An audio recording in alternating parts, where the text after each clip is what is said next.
ensemble, ou en tout cas apprendre des choses. Et puis également découvrir des choses qui viennent d'ailleurs ou un peu partout. Autour de la table, pour ce qui est des intervenants qui seront aussi des facilitateurs dans le cadre de cet atelier qui sera vraiment interactif, qu'on a en tout cas souhaité comme tel. Il y aura donc Louis-Philippe Lisotte. Louis-Philippe Lisotte travaille, je précise bien, à l'Institut du Nouveau Monde, pas tout à fait à l'Institution du Nouveau Monde, ce qui était une toute petite erreur sur le programme. Et il va avoir le temps de se présenter dans la toute première partie. Il y aura Louis-Philippe, il y aura bien entendu aussi Isis Guédard. Alors, on a Isis Guédard qui travaille, elle, à Genève, qui va également vous présenter. Elle travaille entre autres pour le canton de Genève, donc elle va aussi présenter aussi plus longuement quand on va démarrer la première partie, puisque chacun pourra se présenter.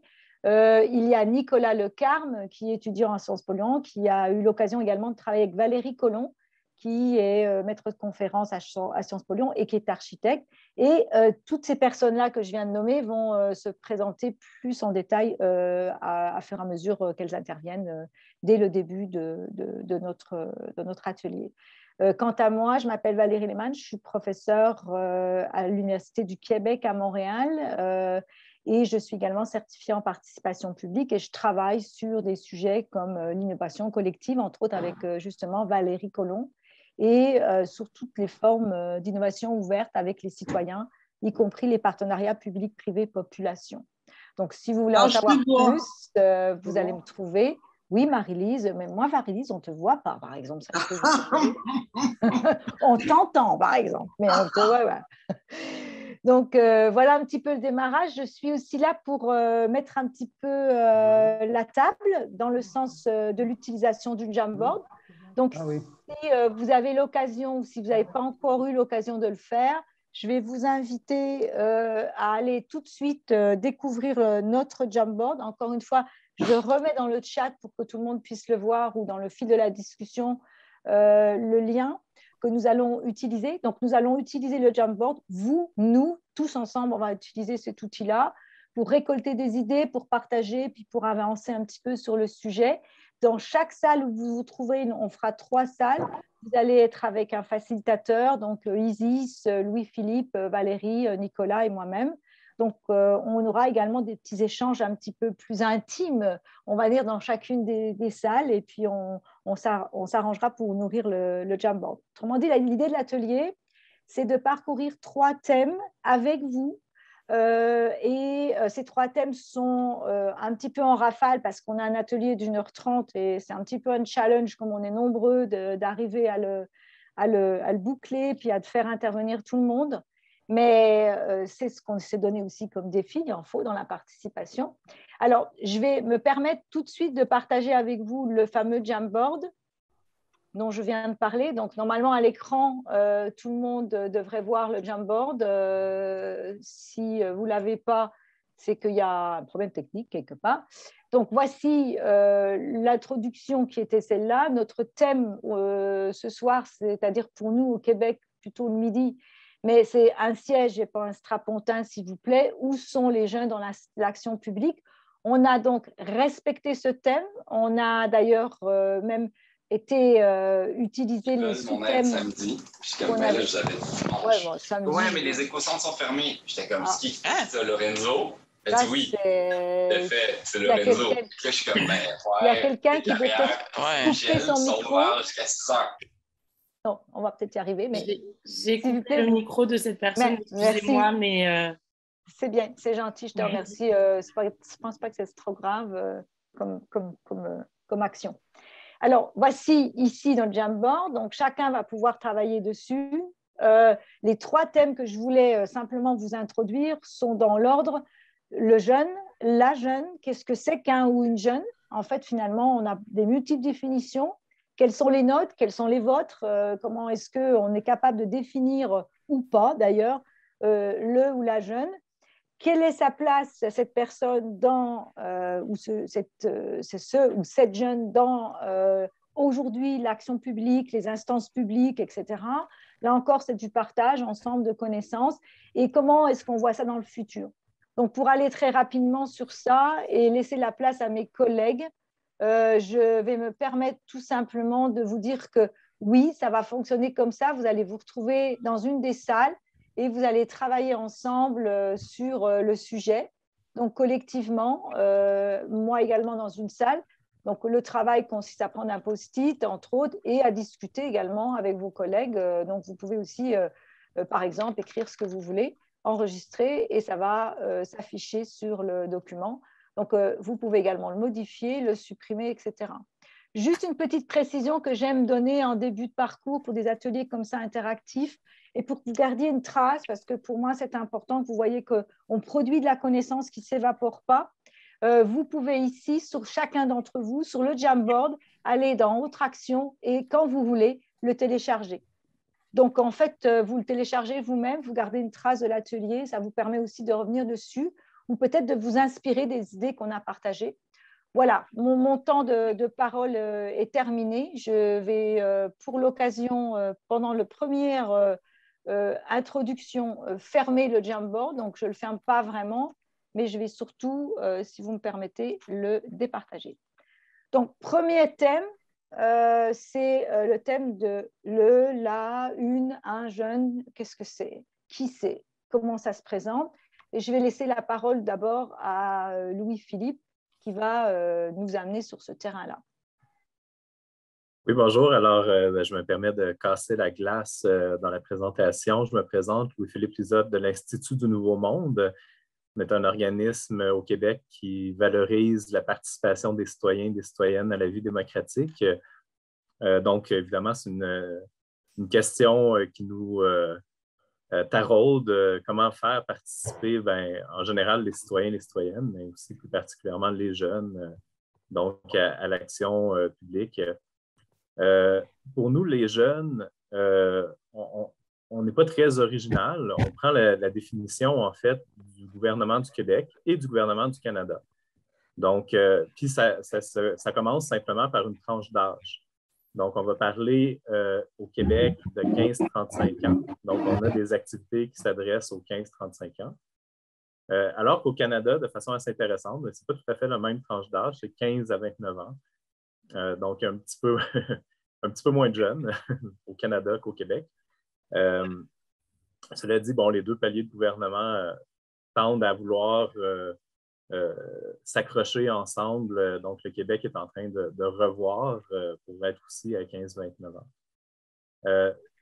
Cela dit, une fois qu'on parle de tranche d'âge, il faut se poser la question, parfait, c'est pas la même chose de travailler avec des jeunes de 15 ans qu'avec des jeunes de 35 ans. Nous, à l'Institut du Nouveau Monde, on est capable d'offrir des activités donc 15-35 ans, où le jeune de 15 ans comme le jeune de 35 ans va avoir sa place. Mais on va aussi penser à des activités qui vont être plus spécifiques en fonction du groupe d'âge, finalement. Donc, des jeunes qui vont des activités qui pourraient s'adresser plus particulièrement aux jeunes 15-17 ans, par exemple, ou au Québec au niveau collégial ou au niveau universitaire. Donc, ça, c'est une première chose. Après, la question, puis je vais tout de suite passer la main après à Nicolas, c'est bien beau les tranches d'âge, mais ça fait déjà quand même un groupe très, très large. Puis les jeunes, finalement, c'est plus qu'un âge. Donc, il y a forcément d'autres caractéristiques qui vont venir influencer les activités qu'on va préparer. On peut penser, par exemple, déjà à leur niveau d'engagement. Est-ce que je suis un jeune qui est déjà impliqué, qui se connaît ou pas du tout, qui est plutôt désintéressé ou cynique par rapport à la participation citoyenne ou la démocratie? On peut penser à un profil socio-économique. On peut penser, on a des jeunes, une réalité autochtone au Québec, donc les jeunes autochtones. Puis, donc, il y a différentes caractéristiques, il y a différents profils de jeunes qui invitent aussi finalement à revoir ou à adapter, ajuster constamment finalement les activités qu'on est en mesure de leur proposer. Donc, moi, pour la réflexion, dans le fond, tantôt en groupe, on pourra discuter un petit peu plus de ces différentes caractéristiques-là. Je vais vous poser la question, qu'est-ce qui définit le jeune au final? Puis sur ça, je laisse Nicolas enchaîner puis rebondir là-dessus. Merci Louis-Philippe. Bonjour à tous, moi c'est Nicolas Lequin, je suis étudiant en 3e année à Sciences Po Lyon et j'ai beaucoup travaillé avec Valérie Colomb à la création d'Ancêtres du futur, qui est un collectif pour penser la place des jeunes l'inclusion dans les milieux de décision. Donc, comme l'a dit Louis-Philippe, c'est souvent des classes d'âge. Et donc, dans notre réflexion pour comment cerner, on s'est aussi intéressé à d'autres aspects. Par exemple, le jeune, c'est par exemple une personne qui apprend. Ça peut être un apprenti, un lycéen, un étudiant. Mais ça peut aussi être une personne qui travaille, donc un stagiaire, un salarié, un jeune auto-entrepreneur. Et comme on a parfois tendance à l'oublier, c'est quelqu'un qui peut ni être en études, ni être en situation de travail. Ça peut être une personne au chômage. La jeunesse aussi, voilà, c'est un ensemble qui est très hétérogène, donc qui est assez difficile à cerner. C'est une période de transition vers l'autonomie. C'est une période dans laquelle on passe par plusieurs phases différentes, plusieurs statuts. Et donc, au final, comme le dit Bourdieu, la jeunesse n'est qu'un mot. En fait, ça regroupe tellement de situations différentes qu'il est assez difficile de toutes les résumer. Voilà, c'est ce que je voulais vous dire.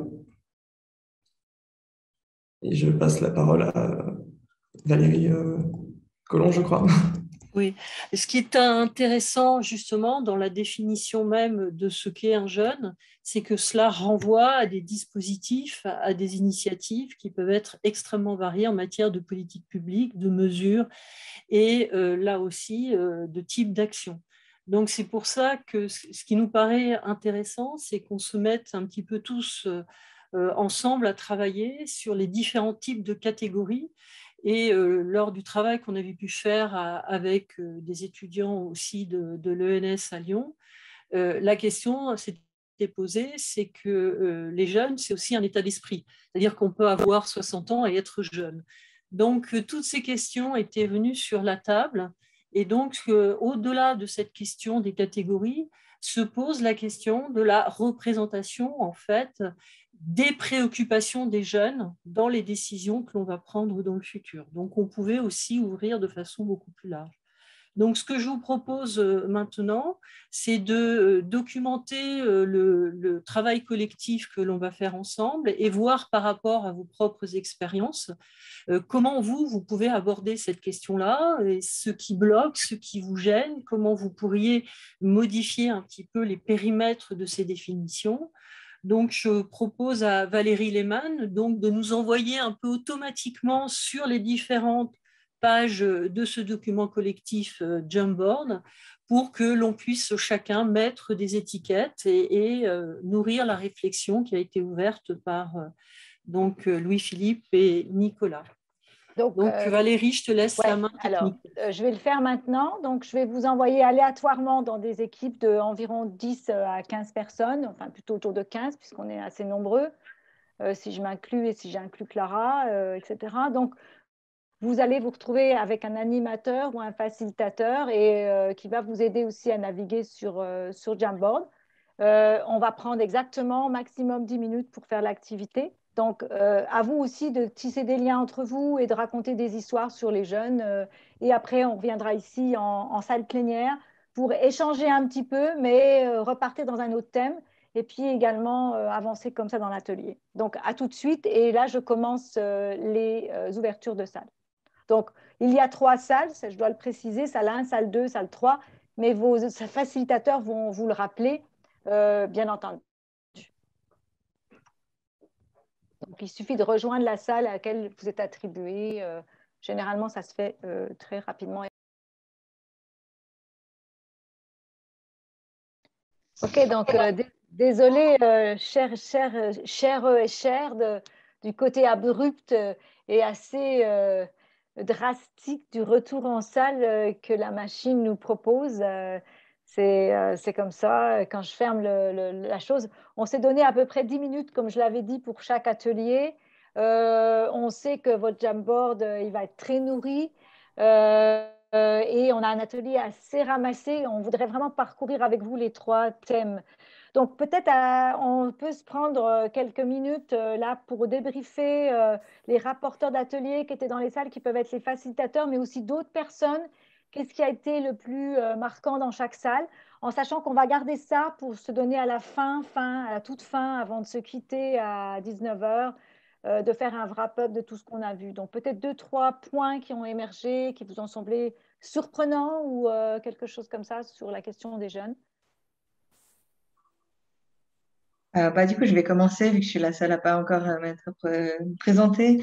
Alors, Isis Guédard, je suis accompagnatrice de changement et chef de projet pour l'État de Genève. Et j'ai aussi cofondé une association qui s'appelle Co-Créa Lab à Genève, qui accompagne les entreprises à but idéal et qui libère l'intelligence collective de manière ludique.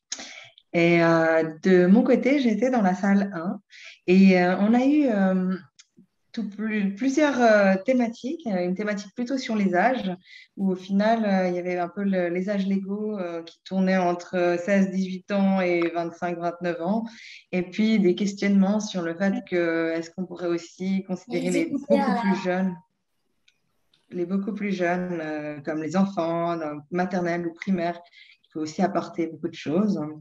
On a aussi un peu un thème sur l'énergie des jeunes et leur participation, ce qu'ils attendent en fait de concret, de rapide, leur aisance avec les outils informatiques et puis la période de vie charnière dans laquelle ils se trouvent, ce qui fait qu'ils ont des attentes qui peuvent être différentes des deux autres générations et qu'ils ont du coup des formes d'engagement aussi vraiment particulières à eux, suivant leur parcours de vie également, et ils sont impliqués ou moins concernant la chose publique.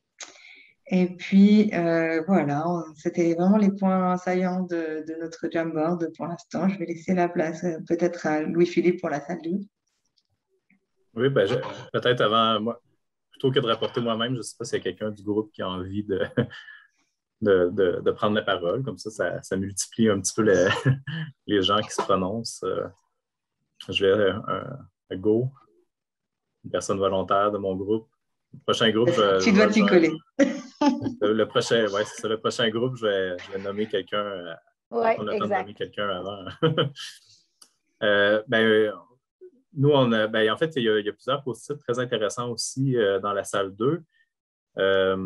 Puis effectivement, on sent que l'aspect parcours de vie, transition, changement, un jeune qui est capable en fait, qui va évoluer, qui va grandir, qui fait face aussi à certains défis qui peuvent être soit individuels ou parfois dans la société qui marque peut-être qui il est finalement, son identité première. On a parlé aussi peut-être des aspects culturels, hein, qu'est-ce qui peut distinguer finalement un jeune de sa génération précédente. Donc, la génération Goldorak ne résonne pas de la même façon selon à quel moment on est né non plus. On est revenu un petit peu sur les tranches d'âge aussi, parce que maintenant, on a parlé d'autonomie, hein, le passage vers une autonomie. Là, on se dit, ah oui, mais c'est peut-être pas tout à fait la même chose. Donc, on sent qu'il y a une perspective jeunesse qui est peut-être plus sur l'adolescence, on a nommé ça, réflexe d'adolescence, versus des jeunes adultes, finalement, qui ont déjà peut-être acquis une certaine autonomie. Donc, ça fait partie peut-être des éléments qui ressortent. Il y en avait d'autres, mais je vais m'arrêter là pour l'instant, puis on va aller vers la salle 3. Salle 3, 1 ou 2 minutes. Valérie, je t'offre 1 ou 2 minutes.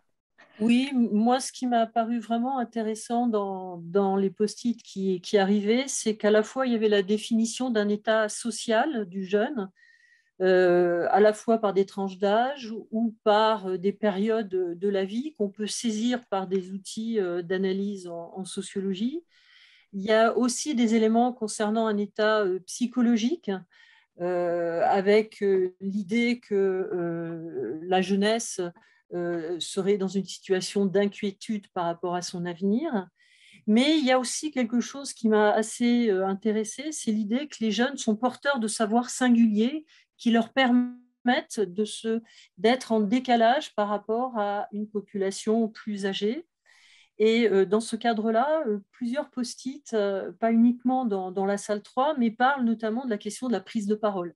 la question de la visibilité, de la non-invisibilité, de la jeunesse vecteur de domination ou non. Et là, on voit qu'on est dans des définitions qui posent problème pour la mise en place de politiques publiques, parce que comment saisir un état psychologique, comment saisir ces niveaux d'apprentissage et de savoir, ce n'est pas toujours extrêmement simple, parce qu'on sait très bien qu'on peut apprendre aussi via les réseaux sociaux, via des réseaux amicaux, etc. Donc, on voit que pour définir des pratiques publiques, on est un petit peu dans ces difficultés de périmètre. Et moi, je trouve ça plutôt bien, parce que c'est aussi dans ces interstices qu'on peut créer, qu'on peut inventer, qu'on peut tester. Donc, le fait qu'il n'y ait pas de définition un petit peu dominante, pilote ou chapeau, je trouve qu'à chacun de se saisir de son objet, de sa propre définition. Donc, moi, je trouve ça plutôt intéressant de ne pas définir de façon extrêmement rigoureuse. On t'entend pas, Valérie. Oui, excusez-moi. Je ne voudrais pas surtout empêcher Nicolas de faire un commentaire parce que c'est probablement un des plus jeunes en termes d'âge qui est parmi nous, je ne sais pas exactement. Donc, as-tu un commentaire particulier? Après Nicolas, on passera au thème 2, qui est justement un point que Valérie soulevait, c'est la place, en fait, des jeunes aussi et comment on leur donne de la place ou comment ils font de la place dans l'action publique ou dans les politiques publiques. Nicolas, peut-être un commentaire une fois que tu as vu tout ça. Très rapidement, mais dans la même perspective que ce que vient de décrire Valérie Collomb, c'est l'état d'esprit des jeunes. Donc ça, c'était très intéressant dans notre salle. Mais surtout, il y a une nuance que moi, j'ai trouvée particulièrement intéressante, c'est que l'état d'esprit des jeunes varie, parce que la définition, entre 15 et 35 ans, c'est pas du tout le même état d'esprit et ça prouve encore plus à quel point c'est difficile de saisir ce qu'est un jeune, ce qu'est la jeunesse. Okay. Voilà. Merci beaucoup, Nicolas. On va passer au thème 2, peut-être Valérie, pour ce qu'on termine dans 1 heure, un petit peu moins d'1 heure. Donc, on a pas mal de petits chemins à faire ou de petits sentiers, surtout qu'on n'est pas dans le mode autoroute. Thème 2, donc là, le thème 2, c'est plus justement ce que tu soulevais, en fait, Valérie, la question de la place des jeunes dans les instances, Alors, là encore, place à 3. Isis va commencer à ouvrir je dirais pas le débat, mais en fait, les idées clés. Et ensuite, chacun d'entre vous peut intervenir. Et puis, on va passer dans le Jamboard. Donc, on a 5 minutes à peu près d'échange, puis ensuite, on passe dans le Jamboard. Vous gardez un petit peu de temps à la fin pour les questions, justement, et les réponses. Oui. Donc, Isis, comment tu... Alors là, on est plus dans la place des jeunes. Donc, peut-être de ton point de vue, géographiquement ou également socialement et politiquement parlant, pas dans le sens politique, mais dans le sens de l'action publique, comment est-ce que ça se situe et ton point de vue? Merci Valérie. Alors, moi, je suis en Suisse. Donc, pour ceux qui le savent, la Suisse a un système de participation démocratique directe très important. Donc, on vote tous 4-5 fois par an sur une trentaine de thèmes au total. Et on a aussi la particularité que les jeunes peuvent être tout de suite impliqués en fait en termes politiques et en tant que député et en tant qu'actifs au niveau des associations. On a un tissu associatif sur Genève, mais de manière générale sur la Suisse, qui est très, très développé et qui pousse beaucoup à l'engagement civique et citoyen des jeunes dès le départ, en fait. Il y a déjà depuis l'école, moi j'ai des enfants qui ont 8 et 11 ans, et déjà depuis l'école, on leur inculque la participation en ayant chaque semaine des conseils de classe démocratiques, des conseils d'école. Ils comprennent aussi qu'au niveau civique, en Suisse, tout le monde, à n'importe quel âge, peut être à l'initiative d'une initiative publique. Donc, il suffit de récolter un certain nombre de signatures en fonction de l'ampleur de l'initiative. Et donc, on a pas mal de groupes de jeunes qui se rencontrent en association et puis qui peuvent porter réellement des projets, soit entre jeunes, soit complètement multigénérationnels. Il y a plusieurs structures qui existent aussi au niveau genevois, par exemple le Parlement des jeunes, où là, on les incite réellement à prendre des actions civiques, mais uniquement entre jeunes. C'est une plateforme de projet, ça leur permet de réaliser leurs idées entre membres. C'est une chambre consultative de jeunes auprès des autorités cantonales. On peut voir aussi au niveau des partis politiques. En fait, la plupart des partis politiques ont une section jeune. Et cette section jeune va avoir un représentant dans le parti, même s'ils ne sont pas forcément encore en âge d'être élus. Donc, c'est vrai qu'en Suisse, on a cette chance-là que l'éducation à la démocratie, elle démarre tout petit au berceau et qu'on trouve beaucoup d'incitations pour favoriser en fait cet échange entre les jeunes et entre les jeunes et les moins jeunes. Et voilà, donc ça c'est un peu pour ma part les points saillants qu'il y a en Suisse et peut-être je peux après alimenter un peu plus une fois que Louis-Philippe nous expose son expérience aussi. Oui, ben moi j'ai décidé d'aborder cette question-là de la place des jeunes par rapport à la participation citoyenne qu'on définit à l'Institut du Nouveau Monde comme étant la participation électorale, la participation publique et la participation sociale. Participation électorale, ben je pense que c'est le plus connu de tous, hein, c'est le fait d'aller voter ou de se présenter comme personne candidate.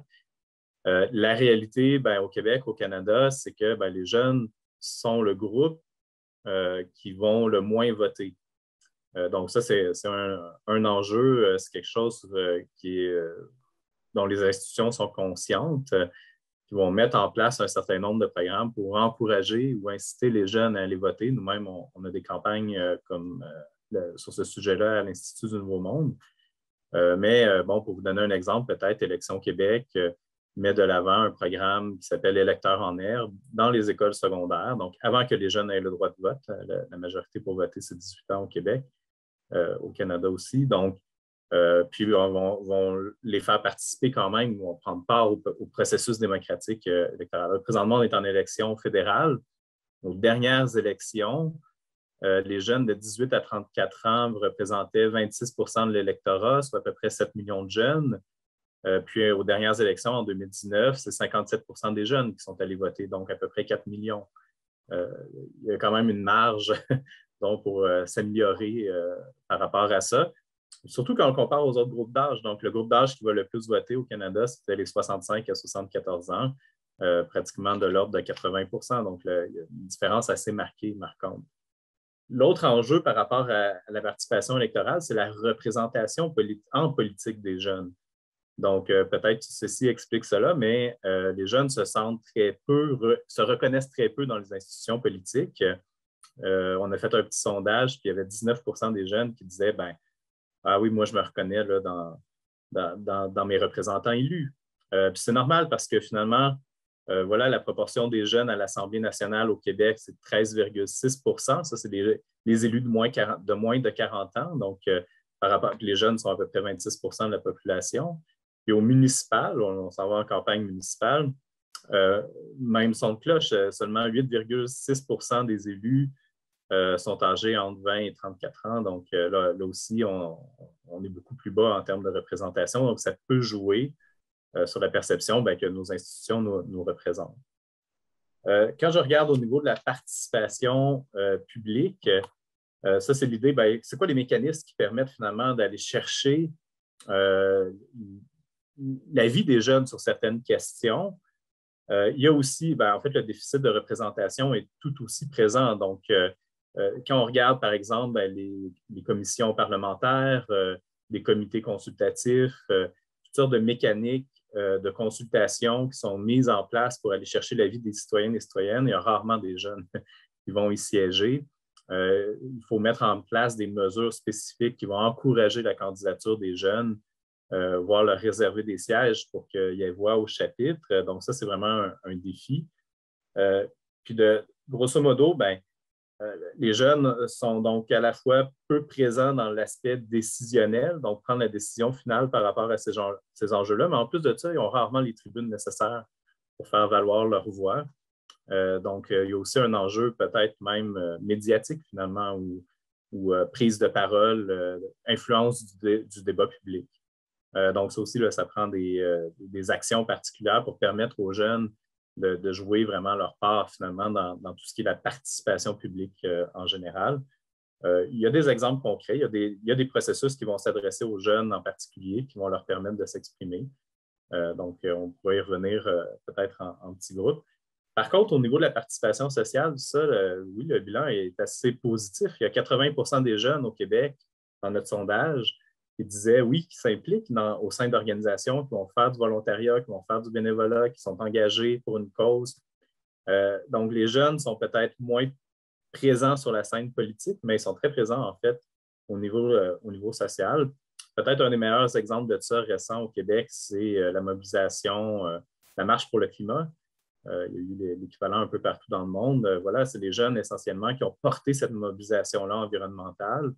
Puis à Montréal, voilà, une des plus grosses marches, 500 000 personnes dans les rues, essentiellement les jeunes là, qui ont pris beaucoup de leadership sur cette question-là. Donc, la cause, souvent, va quand même permettre aux jeunes de s'engager et de s'impliquer finalement. Voilà, c'était un petit peu mes perspectives sur la participation des jeunes. OK. Je vous propose que les débats continuent dans les petites salles.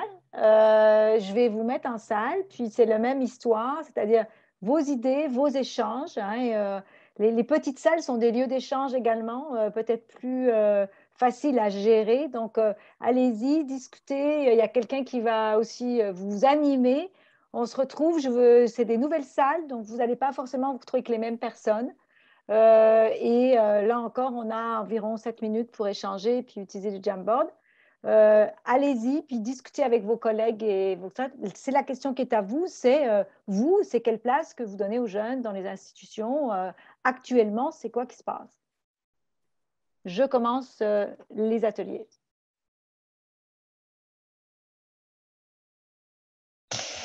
C'est un peu violent, Valérie, tes retours. Ah bah oui, mes retours sont très violents. C'est violent. En fait, c'est vrai que c'est violent. C'est juste quand vous n'avez pas l'habitude, c'est choquant, mais je n'ai pas de modalités qui permettent d'atténuer le principe.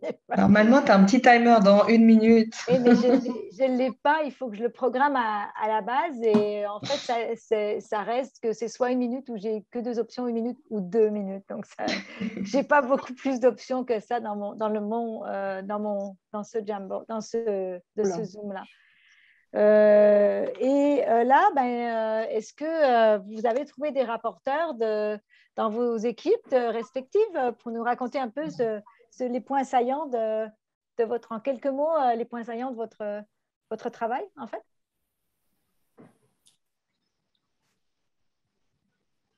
Oui, Philippe, tu veux que je démarre du coup? Ah bah oui, non, mais j'ai vu les yeux.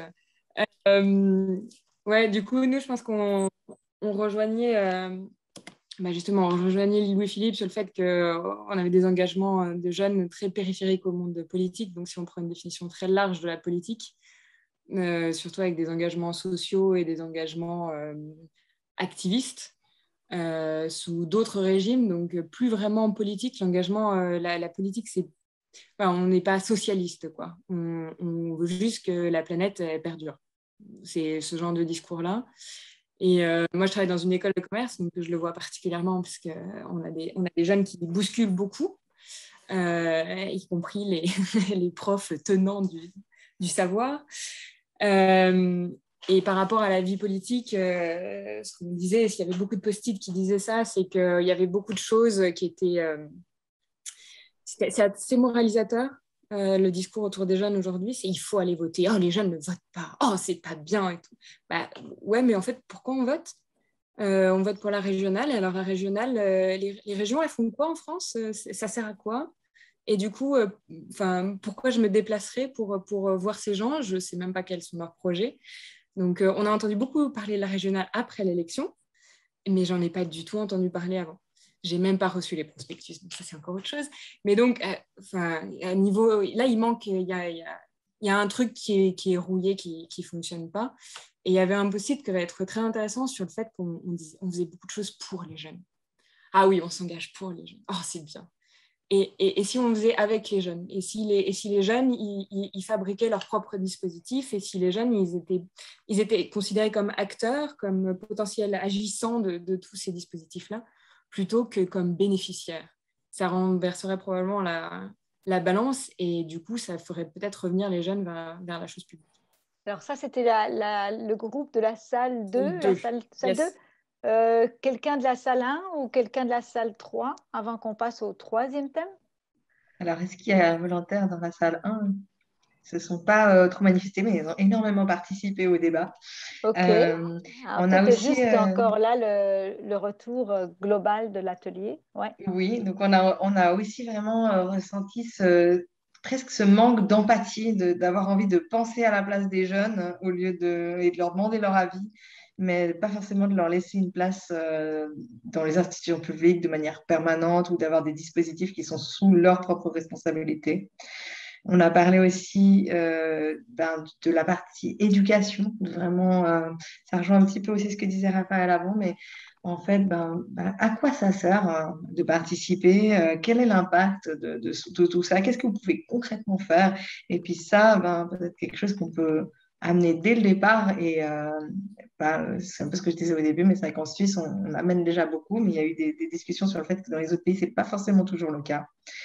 On a eu aussi qu'il peut y avoir un manque de moyens, soit dans les universités ou dans les endroits où on voudrait les impliquer, et puis que aussi on va un peu cibler pour la participation plus des jeunes qui auraient un niveau scolaire élevé, et puis les autres seraient plutôt un peu relégués justement au rôle de bénéficiaires. Voilà, après, il y a beaucoup de contenu. Je vous laisserai aller fouiller encore dans la salle parce que notre temps est limité. Mais c'était les points en tout cas, qui m'ont le plus parlé. S'il y en a qui veulent rajouter quelque chose, allez.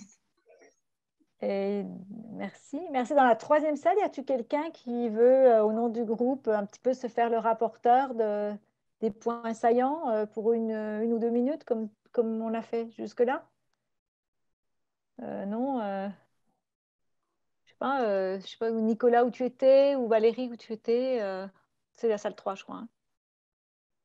2, 3 commentaires sur la salle 3. Nicolas? Moi, j'étais dans la salle 2 et je pense que Raphaël a très bien tout dit. D'accord. Bon, alors, la salle 3, moi, si vous voulez, ce que j'ai trouvé d'intéressant, c'est qu'il y avait une dimension assez d'expérimentation, c'est-à-dire qu'on sent que les acteurs de terrain essayent des dispositifs. Donc là, il y avait, on a fait des échanges aussi à l'oral, il y avait cette idée qu'on essayait, on expérimente des budgets participatifs, on essaie de réfléchir à des conseils de jeunes dans telle ou telle structure. Alors, il y a évidemment les conseils municipaux de jeunes, les parlements de jeunes. Enfin, on voit là qu'il y a des dispositifs qui existent, mais qui sont en cours soit d'évaluation, soit d'expérimentation. Et la question, moi, que je m'étais posée en voyant ces initiatives, c'est à qui ça s'adresse et comment on contacte les jeunes. Une personne du groupe, ils avaient une fourchette extrêmement large, je crois me souvenir de 11-25 ans. Et la question, moi, qui m'était venue, c'est comment on contacte ces jeunes, soit par des associations, est-ce qu'on les contacte via des réseaux sociaux, est-ce qu'une institution se sent de le faire via les réseaux sociaux, ou est-ce qu'ils ont besoin de cette médiation par des groupes déjà constitués via les associations? Donc, on voit un petit peu une forme de difficulté institutionnelle de s'adresser aux jeunes et à qui on s'adresse aux jeunes, d'autant qu'ils s'expriment, et le constat est assez récurrent sur les questions environnementales, ils s'expriment essentiellement sur les réseaux sociaux ou dans la rue. Donc, est-ce qu'ils ont encore besoin des institutions publiques? Et donc là, on va peut-être ouvrir sur le troisième atelier, l'initiative qui a été portée par un collectif d'étudiants, en se disant mais comment faire revenir les jeunes en termes de décision dans les institutions publiques, puisqu'il y a une forme là aussi de discrédit de l'action publique qui pose quand même des problèmes démocratiques assez importants. Donc je crois que là, oui, tu viens d'ouvrir la porte justement, Valérie, merci beaucoup. je ne sais pas si Nicolas veut abonder dans ce sens-là ou ouvrir la porte justement sur le dernier thème pour qu'on finisse dans les temps également aussi. Je sais que je suis un petit peu la gardienne. Je suis désolée d'avoir ce rôle-là, mais je pense que si on veut au moins être respecté de tout le monde, c'est ce qui a été prévu. Donc, Nicolas, peut-être tu peux ouvrir le bal, entre guillemets, pour la partie 3, qui est plutôt la place dans le futur. Je voudrais aussi dire quelques mots là-dessus, mais parce que je travaille beaucoup sur ces questions-là, changement climatique. Mais d'abord, Nicolas, s'il te plaît, ouvre notre porte. Alors, pour commencer, pour donner quelques pistes après, en fait, je vais vous présenter deux exemples de ce qui commence à être réfléchi, notamment au Royaume-Uni. En fait, c'est un projet de loi d'initiative parlementaire, donc c'est à l'état de projet, sur le bien-être des générations futures. C'est une loi qui prévoit de fixer des objectifs aux entreprises, de les forcer à publier leur impact et à prendre en compte l'avenir des générations futures, avec au-delà la mise en place d'une commission parlementaire mixte. Donc c'est une loi qui prévoit de prendre en compte les générations futures, mais pour le moment c'est à l'état vraiment de projet. C'est la deuxième lecture dans la Chambre des Lords, donc c'est vraiment le tout début du processus législatif au Royaume-Uni. Et derrière, au Pays de Galles, ça a été suivi par la création d'un poste de commissaire aux générations futures. Donc c'est quelqu'un qui a pour charge de vérifier que la législation prend en compte l'impact et les générations futures dans les travaux législatifs. Par contre, dans ces deux cas, la nuance, ce qu'on peut déplorer, c'est qu'il n'est pas prévu que ce soit des jeunes qui soient intégrés pour prendre en compte cet impact. Donc en fait, malgré ces avancées qui sont assez relatives, on constate, les jeunes n'entrent pas vraiment dans les lieux de décision et c'est ce qu'on va ensuite vous inviter à imaginer, mais je laisse maintenant la parole à Valérie Lehmann. Alors moi, je voulais simplement mentionner qu'effectivement, la problématique qui se pose du point de vue aussi social, et on le voit parce que moi je travaille beaucoup avec les organisations de différentes tailles, c'est cette problématique de savoir est-ce qu'il faut rester dans l'idée où on a des jeunes qui sont groupés dans une instance ou est-ce qu'il faut au contraire que les jeunes occupent des espaces distincts qui sont reliés mais qui sont à différents endroits dans les organisations, etc. Donc il y a toujours cette tension qui existe. Est-ce qu'on fait quelque chose de spécifique à la limite, par exemple, comme on l'a en Amérique du Nord, des quotas pour intégrer des jeunes, comme on a avec ce qu'on appelait dans le temps les communautés et les minorités visibles. Est-ce qu'on fait des quotas qui sont très, très utiles encore aujourd'hui, hein. Moi, je travaille à l'université et je sais qu'on a des règlements qui nous indiquent clairement que là, on n'a pas assez de femmes, donc il faut embaucher des femmes. Donc, est-ce qu'il faut faire la même chose? C'est un débat qui existe déjà dans certaines universités, par exemple. Est-ce qu'il faut donc grouper les jeunes dans une catégorie et les pousser? Ou au contraire, est-ce qu'il faut être capable d'accepter qu'ils arrivent un petit peu partout et qu'ils soient présents un peu partout? Je pense que ça, c'est un débat qui est très important pour imaginer le futur. Puis par rapport à ce que disait Nicolas à l'instant, il y a aussi cette problématique de savoir est-ce qu'on pense le futur pour les jeunes et comme disait Valérie, avec les jeunes, Valérie Collomb, avec les jeunes, est-ce qu'on est capable de le faire collectivement dans des activités justement d'innovation collective? Jusqu'où on va là? Et est-ce qu'on est aussi tout à fait capable de dire on ne pense pas qu'aux jeunes, mais on pense au futur dans lequel les jeunes aujourd'hui s'inscrivent, puisque finalement, c'est les plus jeunes d'entre nous qui vont être là, en fait, en théorie et en pratique, dans une trentaine d'années. Bon, nous, on sera effacés, ou en tout cas, on serait évaporés, comme disent certains chercheurs. Donc, cette question-là, aussi, elle nous ramène à savoir, je pense que certains l'ont déjà étudié, quel rôle d'ancêtre on joue, nous, aujourd'hui, pour les générations futures, ce qui rejoint un petit peu l'idée de ce que Nicolas présentait. Donc, je crois que ça, c'est des débats sur lesquels il faut vraiment ouvrir la porte, en sachant si on imagine le futur, comment on l'imagine, non seulement effectivement pour les jeunes, mais avec les jeunes. Donc, il y a peut-être de mes collègues qui veulent commenter. Sinon, je vais ouvrir le troisième atelier. Quels jeunes allons-nous laisser au monde c'est une question qui pourrait être très philosophique, hein, effectivement. C'est quelque chose peut-être auquel vous pouvez répondre dans l'atelier 3, qu'on va aussi drastiquement gérer, avec toutes mes excuses, et c'est un petit peu l'enjeu aussi de cet atelier. Donc, est-ce que vous êtes prêts? Je vous mets dans un autre groupe. Donc, discuter ensemble, c'est l'opportunité vraiment de recréer ensemble des liens aussi et de voir d'autres gens.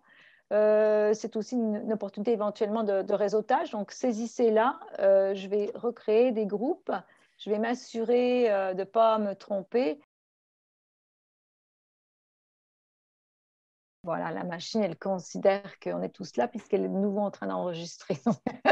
En fait, c'est la machine qui nous fait revenir. Donc là encore, on a vraiment quelques minutes. Je voudrais juste à la fin faire un petit wrap-up sur des éléments que j'ai notés qui m'ont semblé en fait ouvrir vers d'autres histoires. Donc surtout pas conclure l'atelier parce que ce n'est pas l'idée, puisqu'on en plus on essaie de se projeter dans le futur. Mais avant d'aller là, on a quelques minutes pour peut-être faire de nouveau un petit retour sur les différents ateliers. Avez-vous des rapporteurs qui veulent pointer des aspects spécifiques pour les différents groupes? On a 3 groupes. Non, ça ne vous tente pas du tout? Il n'y a personne qui a envie de se commettre. Nicolas, oui? Je te saisis. On a essayé de trouver. Alors, donc nous, dans salle 1, on a eu beaucoup de réflexions très intéressantes, notamment qu'il y a un travail à faire des deux côtés, à la fois du côté des jeunes par l'éducation au travers de l'école à la démocratie, mais également après du côté des institutions pour créer la place aux jeunes de rentrer dans les lieux de décision. Et derrière, on a aussi eu une réflexion sur reconnaître les modes d'expression actuels des jeunes plutôt que de chercher à tout prix à les intégrer, à savoir leur mode d'expression, c'est-à-dire la rue et toutes les expressions numériques comme les pétitions, etc. Ok, merci beaucoup. Ça me semble très important. C'est 2-3 points qui me semblent essentiels que j'avais également notés. D'autres personnes sur d'autres ateliers? Donc, moi, je veux juste rebondir sur ce que vient de dire Nicolas et ce qu'on a pu voir dans la salle 3. C'est l'idée que c'est toute une montée en compétence des acteurs et notamment, il faut apprendre aux élus, apprendre aux administratifs, à laisser une place, à faire confiance et surtout la question de l'innovation parce qu'on est quand même dans une période d'expérimentation. C'est voir comment juridiquement les administratifs ne se cachent pas devant le fait je n'ose pas bouger parce que j'ai telle ou telle initiative, qu'on ait cette montée en compétence de l'ensemble de ces acteurs.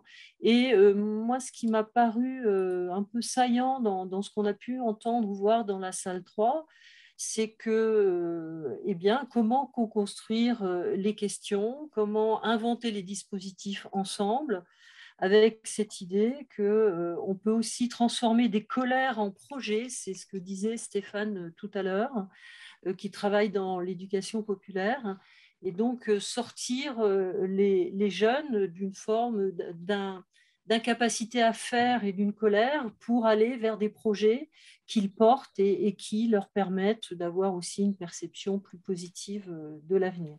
Donc, à la fois sortir d'une place de consultation et aller plus vers des enjeux de décision. Et puis, bon, il y a eu cette idée de revoir complètement l'ingénierie des projets, puisque si on intègre des jeunes, là, évidemment, il faut revoir ça.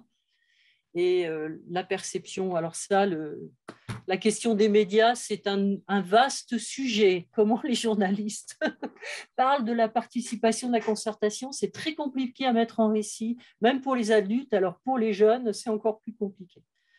Voilà. Ok, est-ce que le troisième atelier, le troisième groupe, puisque je vois aussi l'heure qui tourne, donc il va nous rester 5 minutes, mais pour se faire des coucous, on va dire ça comme ça.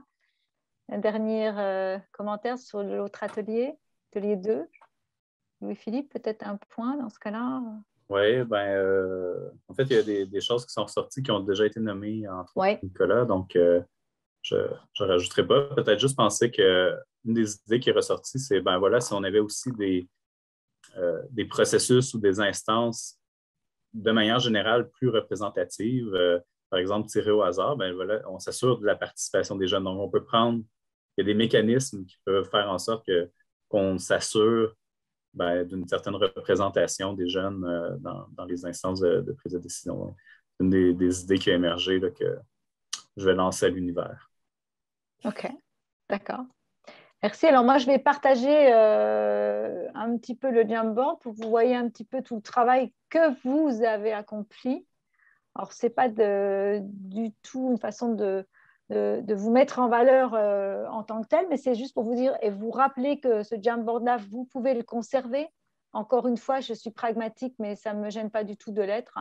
Donc, dans Autre Action, ici, vous pouvez télécharger le Jamboard, ce que je vous invite à faire. Nous allons de toute façon le télécharger, donc par Clara ou quelqu'un de Décider Ensemble, vous pourrez aussi récupérer le Jamboard de cette session. Ça touche un petit peu à sa fin. Quelques points que moi j'ai relevés dans tout le Jamboard qui me semblaient des pistes aussi d'exploration. Alors, le point que tout à l'heure Nicolas a mentionné, à savoir justement le travail des deux côtés, de ne pas penser que la charge est uniquement du côté des jeunes, mais également les institutions doivent travailler. Il y avait aussi qui revenait dans les différents Jamboards à certains moments les questions d'écoute. Donc, est-ce qu'on doit écouter mieux ou écouter plus? Ce qui rejoint cette idée d'utiliser leurs canaux, en fait, utiliser leurs outils, pas se cantonner dans des outils traditionnels. Il y avait aussi un point qui était lié à des expérimentations. Donc, peut-être développer les expérimentations qui existent déjà par rapport à ces dispositifs différents. Oser, j'ai retenu de ce que disait en dernier Valérie, la question d'oser aussi, et puis la question aussi d'apprendre à faire confiance, qui me semble être justement un point qui serait probablement au-delà des formations qu'on pourrait faire, mais c'est peut-être une question aussi de valeur et de croyance, d'aller au niveau de la culture, de descendre à ce niveau-là, d'aller repenser ces cadres mentaux, puis d'essayer de faire un petit peu plus confiance aux plus jeunes, ça pourrait être une opportunité. Maintenant, je ne veux pas prendre toute la parole, il nous reste exactement 5 minutes. Y a-t-il des personnes qui aimeraient partager ce qu'ils ont souhaité, ce qui a été inattendu, ce qui a été surprenant pour eux? Je ne sais pas trop si on peut déborder ou pas, donc est-ce qu'il y a des personnes qui aimeraient faire part de leur surprise, par exemple, durant l'atelier? Si on a des questions, on peut déborder un petit peu de 5 minutes, il n'y a pas de problème. Merci Clara. Donc, y a-t-il des points que vous aimeriez évoquer? Vous avez assez travaillé, puis c'est l'heure, chez nous, ce n'est pas l'heure de l'apéritif, mais en France, j'ai bien compris que c'était l'heure de l'apéro. Non, des points? Je vois personne qui veut. Est-ce que dans ce cas-là, mes collègues veulent apporter une petite conclusion? Je ne sais pas. J'ai peut-être un point, parce qu'en fait, j'étais dans les réunions. Bon, alors, moi, je participe et j'ai été éduquée à participer et pas avoir peur de ça, mais même sur un truc sur la participation des jeunes, un atelier sur ce sujet de la participation, je trouve qu'on est peu à participer. Et donc, ça m'interroge sur du coup, le système éducatif français, en disant pourquoi on a si peur de parler pendant les réunions. Il faudrait peut-être aussi juste démarrer par un truc aussi bête que ça. Ouais, ça pourrait être un coin. Un Québécois dirait qu'il se respecte. Pourtant, on ne voit pas les Français comme des gens qui hésitent à parler, mais ni à échanger. Si je te vois sourire, Louis-Philippe, mais écoutez, ça fait quand même 30 ans que je suis ici, donc je suis capable de dire que ce n'est pas la perception qu'on en aurait, mais why not? Oui, toute personne veut le... Moi, si je veux bien abonder dans ce que vient de dire Raphaël, on a quand même un système éducatif qui est extrêmement stérilisant pour la parole. Et enseignant à l'université en France, on voit vraiment les différences culturelles. Et on voit qu'ils ont tellement peur de dire des bêtises. Il faut vraiment, là, il y a un énorme souci en France par rapport à ça.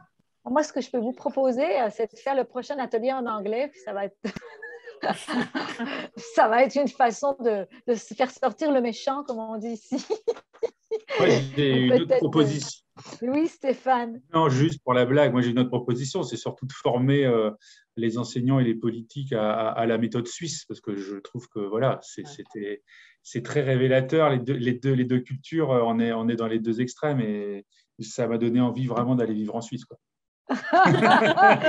J'ai pas les moyens, mais je trouve que franchement, vous êtes très bon. C'est une conclusion d'atelier totalement inattendue, surtout que c'était pas une conclusion, on avait dit des ouvertures. Oui, d'autres points, et on a un petit peu de temps, nous disait Clara. Non. Il y a un micro qui doit pas être assez fort. Ouais. Surtout, mais jetez-vous dans l'arène, comme on appelle ça. On a été des animaux, c'est fini. On a fait le jambon en étant des animaux. Il n'y aura plus de lions, là, c'est terminé. Moi, je voulais éventuellement souligner un élément qui me semble assez important dans ce qui s'est échangé là ce soir, mais que j'avais déjà entendu précédemment là dans les journées à Amiens. C'est peut-être l'importance de repenser aussi les institutions telles qu'elles existent. J'ai vu sur un post-it tout à l'heure quelqu'un qui disait de co-construire les politiques jeunesse avec les jeunes. Je ne vois pas qui, mieux que les jeunes, sont plus aptes à parler de ce dont ils ont besoin pour leur avenir ou voilà, qu'eux-mêmes. Donc ça, je trouve que voilà, ça m'a interpellée. Je trouve que c'est un élément. Je comprends pas qu'il y ait personne qui y ait pensé avant nous, quoi. Ou en tout cas que ça se fasse pas déjà dans le monde politique. Enfin, voilà, je trouve que c'est un élément important et j'aimerais bien que ce truc-là particulièrement puisse être divulgué. Voilà, ça tilte quelque part chez nos politiques. C'est une bonne idée. Je pense qu'effectivement, en fait, Valérie pourraient vous dire que c'est sur ça qu'on travaille, en fait, vraiment les co-constructions, et que ce n'est pas toujours facile de définir, en fait, sur quoi on veut co-construire, jusqu'où la co-construction est acceptable, selon des fois même les pays. C'est un débat qui est vaste, mais on sait que, par exemple, dans les pays plus de l'Europe du Nord, les co-constructions de politique jeunesse sont déjà en place depuis plusieurs années. En Finlande, par exemple, ou en Islande, Suède, Norvège, c'est des démarches qui existent déjà. Donc, après ça, je suis sûre que Louis-Philippe me dirait, ouais, mais ça dépend des dispositifs de représentativité qu'il peut y avoir. Parce qu'il y a aussi cette question de ce que c'est, comment on fait représenter les jeunes. C'est quoi leur représentativité qu'on leur donne, en fait, ou leur place. Encore une fois, c'est une question de place. Merci. Non, mais merci. Oui. Je pense que dans ce que j'ai entendu aussi, il y a la question du partage du pouvoir, en fait. Du partage du pouvoir avec les jeunes, qui sont une des minorités, mais si on élargit même au-delà, il y a ce côté patriarcal, peut-être, notre système, où on pourrait peut-être avoir quasi le même débat sur la place des femmes en politique ou dans les processus. Je ne veux pas faire d'amalgame parce que ce n'est pas dans mes habitudes, mais je trouve qu'effectivement, en fait, en conclusion, c'est presque de se dire, bon, on peut faire la même réunion et on aura à peu près, à mon avis, les mêmes post-it de près, en tout cas, une grosse partie. Donc, comment on arrive à lever un peu les écueils des perceptions les jeunes n'ont rien à dire, on peut pas, on leur prête dans le discrédit par essence parce qu'ils sont jeunes. Et effectivement, peut-être qu'en justifiant cette nécessité de co-construction, alors est-ce qu'il faut l'imposer? Ça reste c'est un mot. Je lance des idées, mais voilà, on s'est beaucoup interrogé sur le groupe. On a travaillé avec nos élus là sur la question effectivement de l'implication des jeunes et sur cette idée de se dire est-ce qu'on ne va pas jusqu'à imposer une place aux jeunes comme on a créé la parité, voilà, mais effectivement il y a toujours ce débat de se dire ouais, c'est imposer, c'est aussi presque une preuve de non-capacité à. Je sais pas. Je vous laisse, je vous ouvre le débat et vous avez même des réponses dans le chat. J'en profite pour le mentionner. Donc, collectif pour tout le monde. Juste des gens qui mentionnaient que au CD 31, nous avons co-construit la politique des jeunesses avec les jeunes. Donc, en fait, on a déjà dans la construction. d'autres. Il n'y a pas de machine qui va vous couper. La machine va s'appeler Clara Cobet. Non, mais il y a quelque chose qui pourrait peut-être nous aider, c'est que l'ensemble des procès qu'on a pu faire à la concertation et la participation en urbanisme, on la retrouve avec la question du partage du pouvoir avec les jeunes. Et donc, il y a régulièrement la question de la représentativité ou pas, de l'illégitimité, etc. Donc, ça, c'est des savoirs qui sont là et qui devraient être réfléchis pour qu'on démine ces questions-là, parce que régulièrement, un jeune de 20 ans, il ne va pas être capable d'eux, etc., etc. Donc ça, moi, j'ai des listes d'argumentaires par rapport à ça en urbanisme.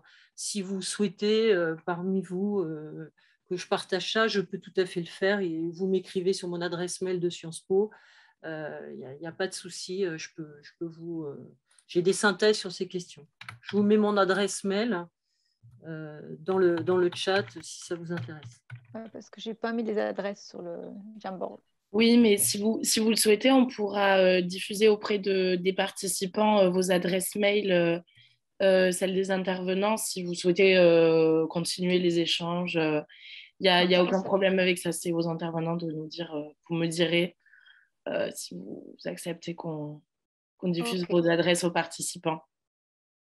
C'est gentil, merci Clara. Alors, ce que je suis en train de faire pour être sûr que tout le monde puisse y avoir accès, c'est de mettre dans le chat le PDF du Jamboard que tout le monde a fait.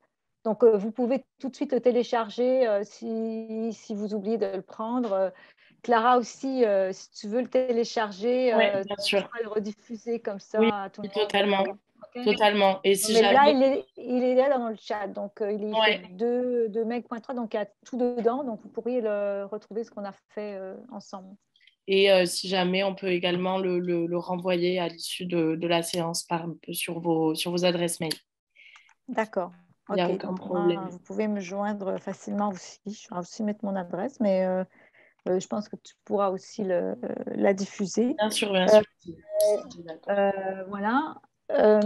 D'autres points, sinon on va passer au remerciement de tout le monde, mais Caroline, surtout, ne te gêne pas pour intervenir encore. Mais non, juste une petite question, savoir si un de vous avait posé la question de l'intérêt en fait d'un public, en l'espèce là le public jeune, à participer en fonction des sujets.